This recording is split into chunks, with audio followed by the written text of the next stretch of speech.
ఈరోజు మనం గుమగుమలాడే వంకాయ కారం వేపుడు చేసేసుకుందామా? దీనికోసం ముందు పొడైతే ప్రిపేర్ చేసుకుందాము. ముందుగా స్టవ్ ఆన్ చేసుకొని కడాయి పెట్టుకొని పల్లీలు, మినపప్పు, శనగపప్పు, కొంచెం ధనియాలు, అలానే 4, 5 మిరియాలు, అలానే కొంచెం జీలకర్ర వేసుకొని వేపుకోవాలి. అది చల్లారిన తర్వాత మిక్సీ వేసుకొని మనకు రుచికి సరిపడేంత కారం అయితే వేసుకొని ఒకసారిగా మిక్సీ పట్టేసుకోవాలి.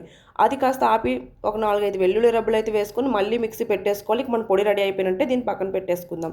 ఇంకొక పక్క మనం వంకాయలు అయితే కట్ చేసుకోవాలి. ఇలా సన్నగా కట్ చేసుకొని సాల్ట్ వాటర్లో అయితే సోక్ చేసుకొని పక్కనైతే పెట్టుకోవాలి. స్టవ్ ఆన్ చేసుకొని కడాయి పెట్టుకొని మనం వేపుడికైతే ఆయిల్ వేసుకోవాలి. వేపుడు కదా కాస్త పడుతుంది చూసుకొని అయితే వేసుకోండి. ఆ తర్వాత పోపు అయితే వేసుకోవాలి. మినప్పప్పు, శనగపప్పు, ఆవాలు, జీలకర్ర తెలిసిందే కదా.